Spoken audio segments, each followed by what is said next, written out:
Okay, I'm in it with Right? you. Okay, here we are. This is the life history of Life history. We only need about 2 minutes of here. Doug Howard, and I'm doing the interview. Today is what is today?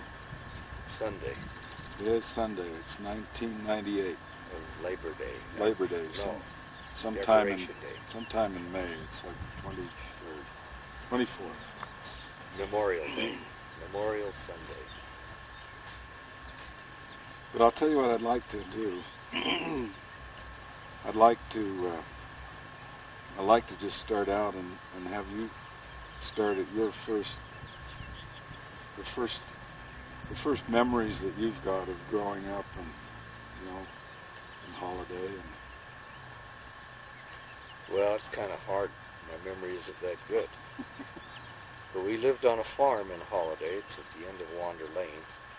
The street now goes across the creek where it used to end at my dad's house, coming in off of Valley View. And as I say, it ended in the backyard. And I was born in that house in 1925. And the house was built by my grandfather, and I moved into that house when my dad was 3 years old. So the house was about 95 years old when they finally tore it down. this is Grandpa Will's Yeah. house. Where I was born. Yeah. And Now, were you born in the house? I was born in the house. My brother, my oldest brother Gordy, he was born over on 27th South and 9th East when Dad was a butcher in a grocery store. The name of the store was Milliken's. And then my sisters, Esther and Burl, and I were born in that house. And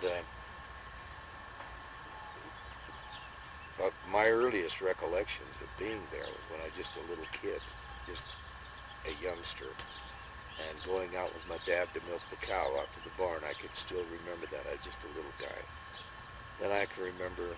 Now, where would the barn be from The barn was about from the house. was it west of It's set about maybe 75, maybe 100 feet west of the house. And the barn faced north and south, and on the back of the barn, on the west side of the barn, is the cow barns and the horse barns. And the corral opened up in the north end of the barn, down into the hollow. The cows and horses used to walk on a trail down to get a drink in the hollow.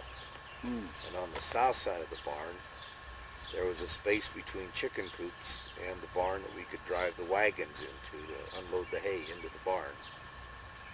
And then on the southeast part of the barn, Dad made a shed, and that's where he kept his cars. Then right to the north of the shed was an old granary that used to fill with grain. So the barn that was there that I remember that you had parked the pickup truck and stuff in, that was which part of it? Where That was not a part of it. That was later. when we tore the barn down. Then Dad took the wood from there and made the shed that we put Betsy in, the cars.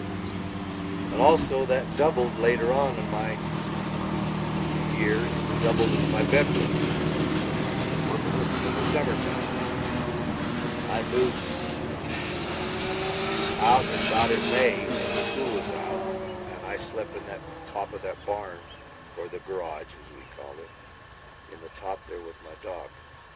And because frankly, there wasn't any more room in the house. And in the wintertime, my brother and I slept on a sleeping porch on the west side of the house.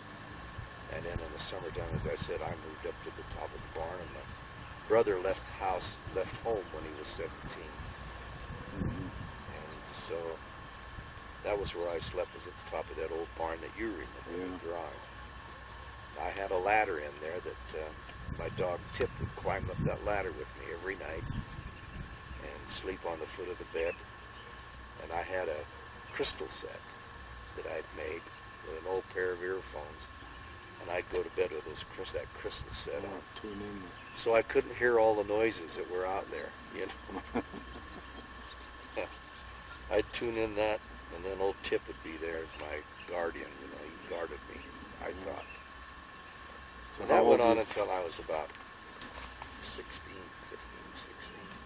Oh, okay. Stuff like that. And we had big chicken coops. At one time, Mother had about 1,500 chickens, and she raised the chickens and the eggs to help support us.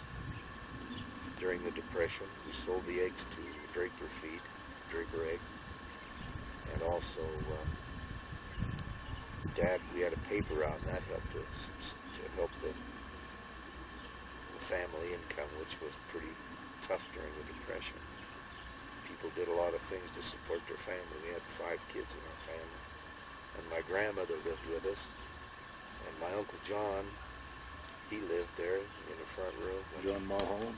When he broke his leg, he was in the front room for over a year, all flat on his back in a cast, and so it took a lot of money to support that family, as well as Dad also supported his half-sister, Jenny. Aunt Jenny, he supported them. They lived in town, and they didn't have any work, and so every weekend he'd go in town and get them and bring them out, and we'd have dinner with Aunt Jenny and Uncle Chris, and many times their kids. And then they'd always send them back Sunday evening with roasts that we'd killed, maybe a cow or something, a calf, or maybe pigs or something. We'd send them back with fruit and meat and something like that.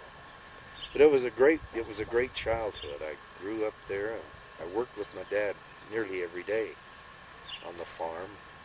And then one time we leased 40 acres over on 27th East and between 39th South and about 42nd South. We had 40 acres of hay there that we farmed, and I worked with him in the hay, and it seemed like we were just always together. It was a great young childhood, as I remember. I had a horse that I rode, and it was just fun. Now, where did you remember first going to school? Where did you go to school? Yeah, I went to school down in Holiday, and the schools that I went to, all of my children went to as well. In the first grade, it was a Holiday Elementary, and never liked school very well. I run into trouble. Maybe I had a learning disorder or something, but the first grade, this teacher came in. I'll never forget her name. It was Mrs. Stewart. She was a first grade teacher, and they had flashcards, to teach you words, cat, fun, all that sort of stuff. And she'd yell at me, and then she kept me one night after school, and she just got through boxing my ears, and my mother walked in. My mother had red hair, and if you can imagine anybody that got mad, it was her. But that made an impression on me, and I never liked school after that. I really didn't. I had a hard time with my elementary and junior. Then high school I liked a little better. But that's where I went to school there, and then I went to Olympus. It was then Irving Junior, which later became Olympus. And then my high school was Granite High. Graduated from Granite High. Now, where was the junior high then? It's right where it Same is now. spot? It's the same school. They remodeled it, but it was then called Irving Junior. Oh, did they tear it right down, or did they They just? tore it mostly down, not all of it, but most of it's been torn down. Inside has been completely remodeled. Yeah. Well, And of course, that's where I went to. Yeah, you junior went there high. too, didn't you? So there weren't enough people. There was nothing where Olympus High is now. No. We went to There wasn't Granite enough High. population. In our ward, I belonged to the Holiday Ward. There wasn't a Holiday First or anything like that. It was just the Holiday Ward. And our boundaries was 39th South and 13th East, clear over to about 52nd South, 54th South, Really? and east to the boulevard. It took in that whole area. Oh, And our steakhouse was down on 33rd South and State Street. It was called the Granite Steakhouse, and that was our steakhouse. And that steakhouse was built after a model of the Tabernacle. It had a round roof on it, just like the Tabernacle was. Really? That's where we had our steak meeting. Well, that's not there anymore, is it? No, that's gone. That's gone. And the old Holiday Ward that I went to is gone also. It was right by the Olympus Junior High School, that little building in the front there. Oh, where that? That was the ward. Hmm. Yeah. And I graduated, and I loved swimming, and I was not bragging, but I was a good swimmer, and I never had any real class about swimming in my style. I was a You're a power swimmer. Huh? power swimmer, I guess, on the kind of what they call the Australian crawl. But I had to work, and I couldn't go out for swimming. And so, but I could beat all of the swimmers that they had Really? there that were on the team. And my coach, the Baird, he would just plead with me to go swimming, but I had a job at the Interstate Brick Company making brick, and I had to leave school and work till 12 o'clock at night up there. Oh, really? So And when did you start that job? I started that when I was, I guess, a sophomore. And I worked there until I was every night and through the winter, and then up in the summer I would work with my dad at Grand School District. And then So I I was guess- 16, that would have been 1940. it was 40. 1940. 41. Oh, that's right, 14. Yeah. 41, 42, about 1942, I went to work for Coca-Cola Company after school, loading trucks. The war was on, and that time Coca-Cola was granted all the sugar that they wanted. Sugar was rationed. So many of the other soda waters were rationed as well. The Coca-Cola Company got all the sugar they wanted because they supplied all the Army and Navy bases with Coca-Cola. So we went on 2 shifts. Coca-Cola went on a day shift and an afternoon shift. And I got a job in the afternoon shift, loading trucks and working on the bottling machines. And Well, tell me about your interstate brick job. You did that for what, a couple of years? I did that for a couple of years. I worked in Plant C on the belt. That's where they put all the dirt in, and it's mixed in with water. It comes down the press, and it was cut by a wire, and it came down off of the press onto a conveyor belt. Mm-hmm. And you worked for 4 hours, stooped over, picking up the brick, the wet brick, and putting them on pallets so they could be taken over and put into the kilns, fired. And I'd do that for 4-hour shift, and we broke for a half hour for lunch, and another 4 hours. Ooh. I thought that was pretty good because I made 50 cents an hour. Oh, did you? That was good.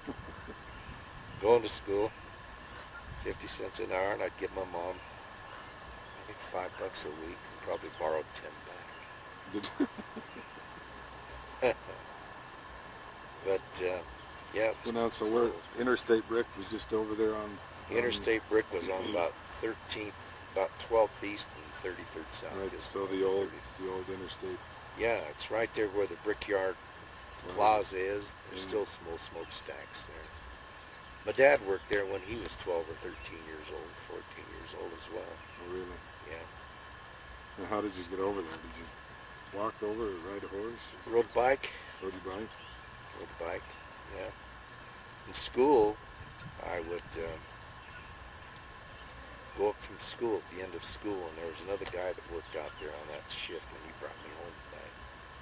And when he didn't, my mother and dad would come get me, take me home. Yeah.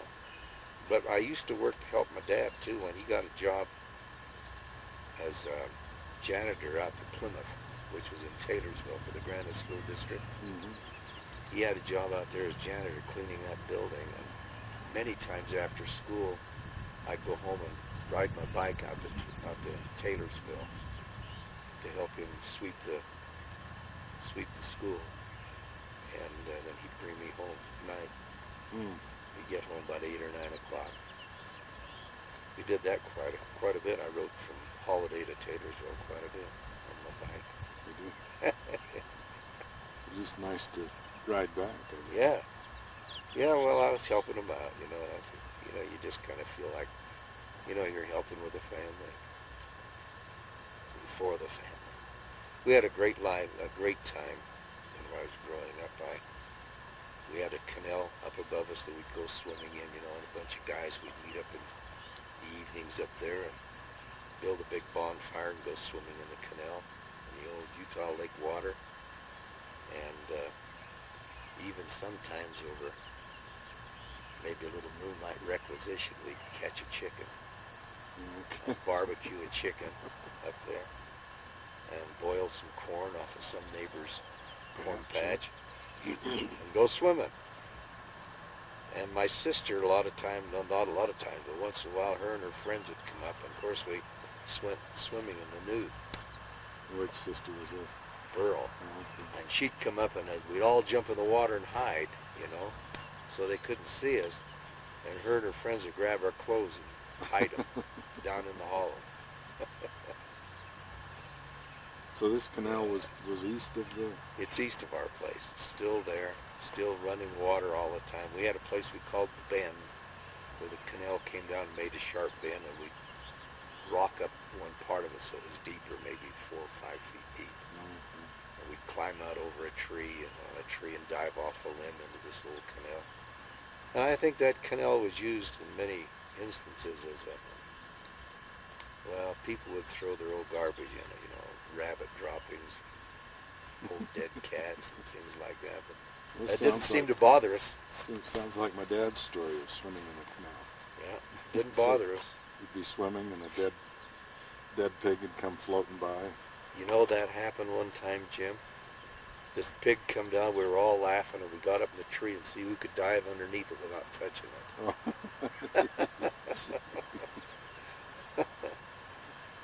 Different Yeah, times. Different times. We never seemed to get sick from it. The only thing I got sick from up there swimming was on the other side of the bank was a deep ravine, maybe 20 feet deep. And it also had some trees over it, We'd put a rope up and we'd swing out over this ravine. And in the bottom of that ravine was a lot of poison ivy. No. And when we'd swing back, another guy'd jump on the rope and we'd swing and fight back and forth and fall off and land in that poison ivy. Oh. And I remember one time getting pretty well covered with poison ivy. In my lower part of my body and my legs was just covered with poison ivy. Yeah. Well, just going back to the hollow, was the stream that runs down the hollow, was it always that deep when you were... It was just the same as it is now, Jim. Was it? The water was always the same. It came from a spring, and they very rarely ever cut any canal water into it because the farmers, it was a farming community, and the people down below, they had to guarantee so many second feet down there for irrigation down below. So the creek ran the same pretty much all the time, and it was full of fish. And many times, we'd go up there where the canal is now, where the canal crosses the... Yeah. We have a flume, called it the flume, and we could divert the water out of the creek into the canal No. for about an hour. Just give us time to run through there and get our hands in the holes and catch a mess of fish with our hands. And I know Mother told me several times, she says, Doug, we need some fish for supper. Go up and get some fish. And I'd go up and shut the canal out and get 15 or 20 fish for supper. Oh, really? Yeah. So it was, the canal, the ditch is pretty much the same as it is now, the creek. Of course, people have moved into it, but Well, It so was- tell me about that old power plant. Was that... Who did that? about in 1932, about 1932-33, before the road had gone through across the creek, Uncle Tom decided to build a power plant. This is one of the greatest guys in my family. In fact, he was the only grandfather I ever knew. And he'd stop and talk to me and sit under these trees and tell me stories about when he was young and so on. But he decided he was going to build a power plant. And so we got together, Dad and his boys and several others, built the forms and poured the concrete on the foundation that's still there. And he diverted the water, part of the water out of the creek, over and down a penstock, big pipe with a gate on the bottom of it. And he built a wheel, a water wheel, which is still down there, buried in the mud. And through a series of pulleys, he bought this generator and built a platform for the generator. And like I say, so through a series of pulleys, he turned the water in and spin this generator. And it was direct current. Oh, okay. And we did get power, but it was not very, it wasn't very much. well. It would light some lights up, but somebody turned the water off at the creek and the lights would go out. Whereas, if you had it into a generator of some kind that would charge batteries or something, it would well, but it never did. But even before that, before the old power plant, he built the power plant. He had a waterfall down there with a long chain belt driven water wheel. Really? And he generated power up to his shop that ran a drill press and bellows and all that stuff. He was a real machinist, real inventor, really. So the shop you're talking about there, that was long gone before Long gone. Long gone. It was there until probably maybe the 1940, 41 or 2, then it was gone. Kids break into it, and he had a lot of tools in there that he lost. But he also built a cooling house back in there for meat house.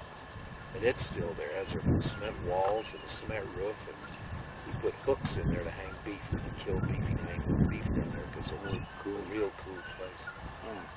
Most of the people that lived on the creek had a cave that they dug back into the side of the creek, which had a hollow, and they'd build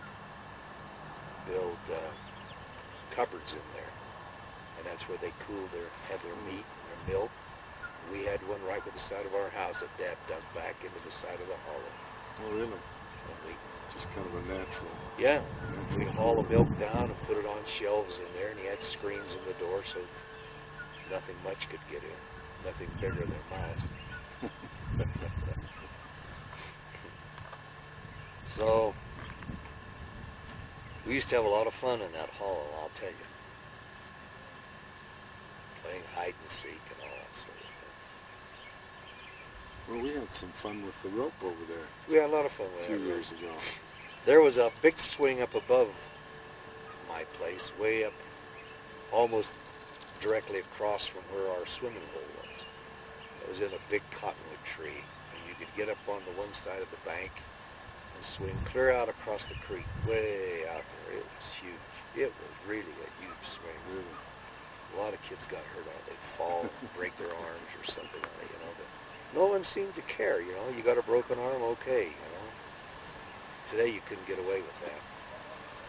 But we had this big swing. It was known throughout holiday. People would come over and swing on that swing. Really. Yeah. So who was do you remember who your doctor was or what you did for doctoring? Yeah, we had a doctor down in Murray. He was the closest doctor. Was in Murray. And his name was Dr. Boucher. And I remember one time Dad went up when I was about 13, went up on the mountain and cut a Christmas tree. And he came down, and we always put the Christmas tree up on my sister's birthday, Esther's, which was the 21st of December. This was 2 or 3 days before her birthday, and we nagged Dad to fix that tree so we could put it up anyway. Mm-hmm. So one day that night he was sawing this bottom off to put a stand on it, and I reached down to grab this twig that I thought was in the way, and my thumb got in the way, and he cut my thumb off. So we didn't have a car, And he called over, we ran over to next door to Aunt Ella's. And Bob Lether had just married Aunt Ella's daughter, Isla. And they had an old Model A Roadster. So it was about 9 o'clock at night, 8 o'clock at night, something like that. It was dark. And we jumped in this old Roadster. Now, everybody was shocked when this happened. My mother and dad, everyone, you know. Of course, it was a real shock. I remember my thumb laying on the floor, and my mother picked it up and put it in the stove. No boy. Get rid of it, you know.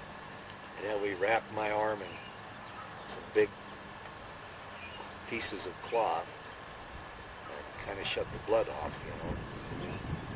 We went over, and Bob drove Dad and I down to Dr. Boucher, Murray.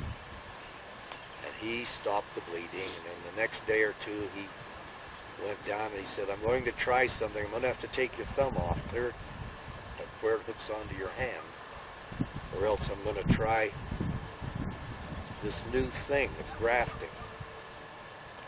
So they cut a V in my stomach, put my thumb inside my stomach, and sewed my hand to my stomach so that the graft, the stomach skin would grow to my thumb. Go to your thumb. And it was sewed in my stomach for probably 6-8 weeks. Oh boy. And I went around with a thumb sewed in, you know. I had a hard time in school because I was right-handed. Yeah. And I remember that I took advantage of that, Jim, for the next few years. Did you? That was another thing that added to my downfall in school. School. I can't write. I don't have a hand, and my thumb's too sore. You know, I can't write. That went well until I was in the 10th grade. Then all hell broke loose, and I found out I better get in and study. But that was quite a, when you said where was the doctor, well, that was the closest doctor, and the closest drugstore was at 33rd South and Highland Drive, and he was not open all the time, so usually they'd go into a drugstore in Sugar House. Scram Johnson Drug. I don't know where these names are coming from, but that's where they'd have to go. But that's what happened to my thumb. It got cut off. Fixing a Christmas tree. What a Christmas present. Yeah. But at least the graft did work. When he first took the bandages off, it was almost the size of a plum, big plum, a huge plum. I looked at it, and I thought, man, you know, you can't even get that in a glove, let alone the rest of your hand. But a lot of the flesh sloughed off, and it ended up, as it is today, pretty ugly. But usable. Well, it works. It works. But usable. It works. I guess I'm the only guy that's known that can grow hair on the end of his thumb, because the skin That's comes weird. from my stomach. Well, okay. We'll quit there for the moment. That's good. Is that okay? That's plenty. And the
You know, that's the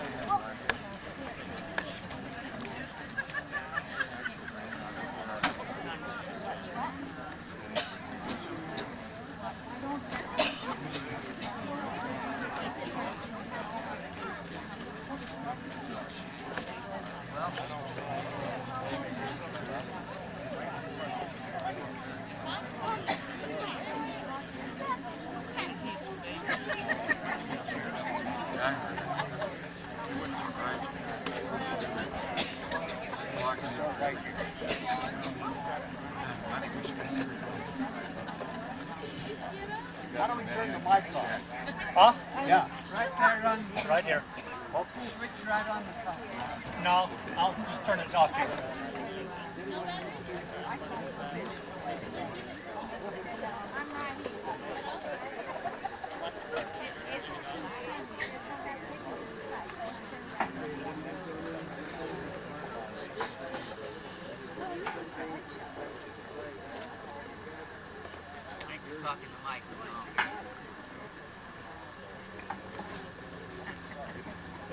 Okay, we're going to start playing now. We'll play the lament for the ethnic service a little bit later on, and then we'll play that. So we're going to play some traditional movements and slower tempo, so you get the feeling after.